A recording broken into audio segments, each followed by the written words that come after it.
This is just my recommendations for a study schedule. I think if you're serious about passing your exam, you need at least 90 days to study, at least 90 days.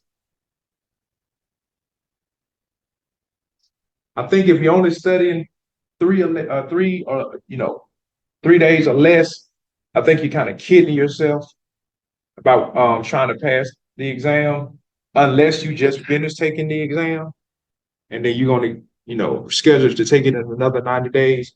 3 days would probably be the worst case scenario. I tell people 90 days of your life to change the rest of your life.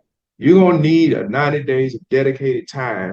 You ain't watching television, you ain't distracted by other recreational things we do. A dedicated time to to prepare for your exam. 5 days a week is the best case scenario. Now, when I say 5 days, that sounds overwhelming, but when I say 5 days, I'm talking about 50-minute study sessions.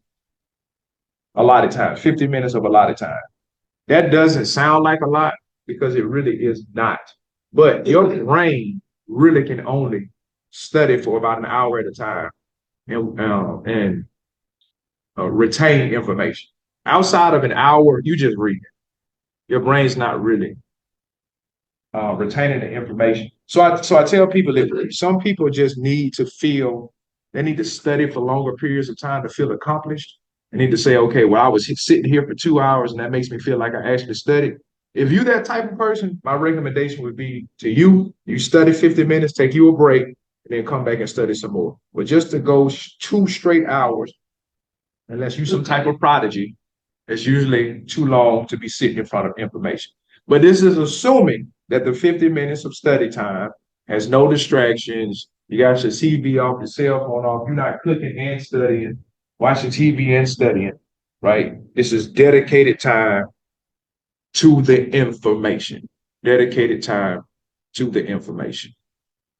All right. Any questions about study schedule? This is probably more important than actually knowing the information to me.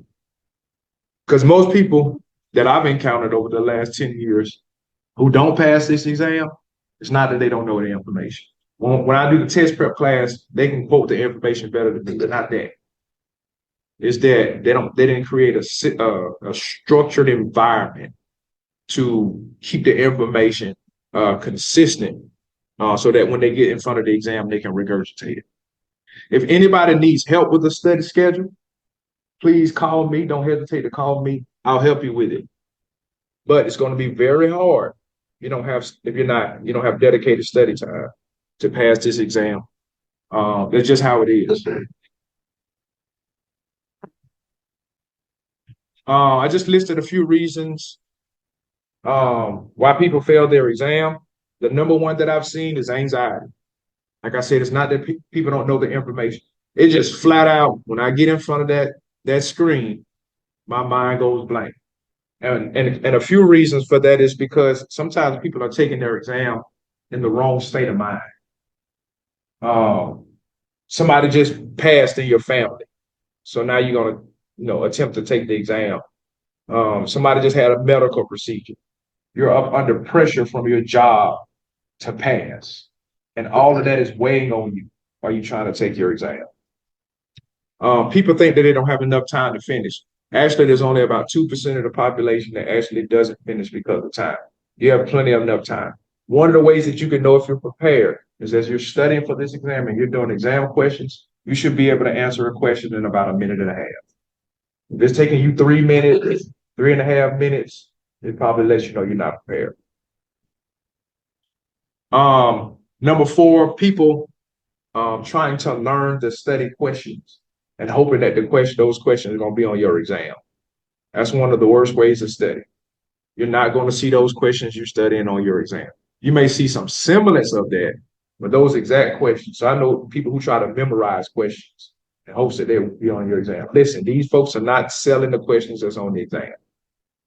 All right, I'm on one of the leadership boards for the board, and I promise you, they're not they're not selling those questions on anybody's manual. All right. They're keeping these very, very close to themselves. So you're not going to see that question. All right.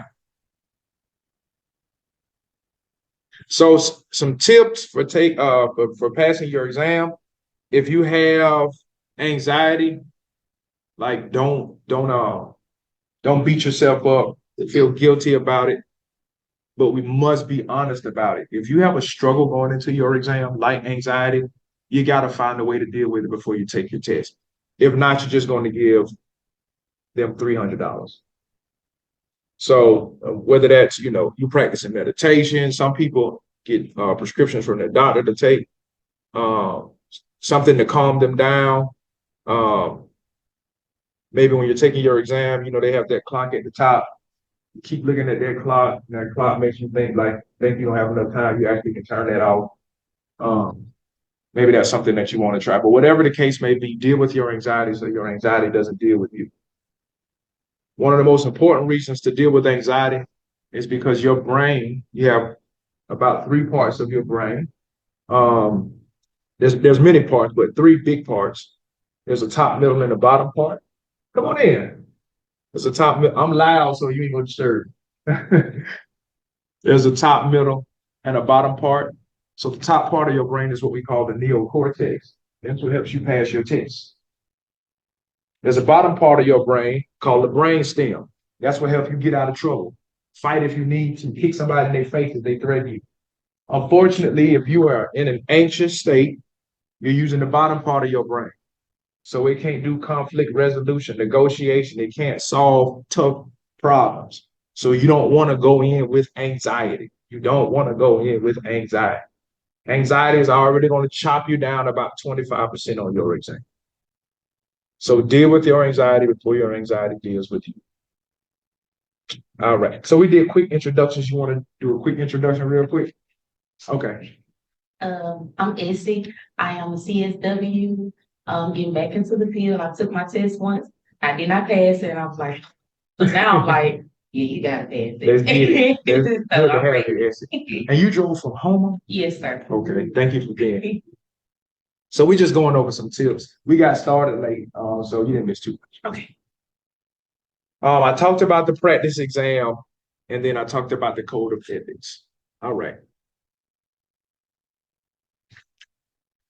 Having a positive attitude towards the exam is a big deal. Right? We can kind of get into some of this negative thinking. Like I hear people say stuff like, "Nobody passes the exam," and I'm looking at my certificate on the wall. I'm like, "Nobody." Like, is mine frozen? That's not true. That is um, that is catastrophic thinking. It comes from an anxious state of mind, and it can hurt you on your exam if you already believe that you're not supposed to pass and you can't pass. The truth of the matter is, the research does indicate that there is a prejudice and a bias towards this examination for people of color. In general, it appears from the latest research that we we have failed this exam more than the general public as African Americans.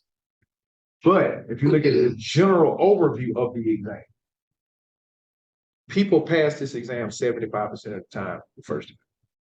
But if you're not careful, you'll just hear nobody pass, right? Nobody passes. I didn't hear that when I was taking my exam a long time ago. I think my LCSW was 2009. But I didn't hear that type of thinking. Our attitude was that everybody passes, so we just went in the pass. Then there's just this general sentiment start getting spread around that we don't pass. And if you carry that around while you're studying and preparing for your exam, I'm not gonna pass, I'm not gonna pass. That's what happened. I know a lady who came to me from New Mexico. She said I failed it 13 times. But I know the only way I would fail is if I stopped taking this exam. I met with her. She needed one tweak, one little tweak. She went right in and blew it out of the water. You only failed if you stopped taking. And y'all have given Grambling, LSU, NOLA too much money to not pass this exam. You can pass it. You can pass it. You can pass it. Right? You can pass it. Take it from somebody who barely graduated from high school, not a test taker, not passed both of these the first time just by knowing some tweaks, right? If a dropout can pass it, you can pass. All right, now, the other stuff I kind of talk about later. So some tips, I'll get into some of this when we get into questions. Modifiers are key.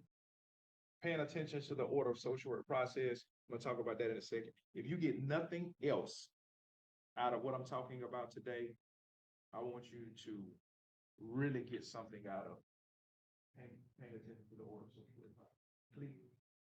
And by the way, those of you all who want to talk, I give all my stuff away.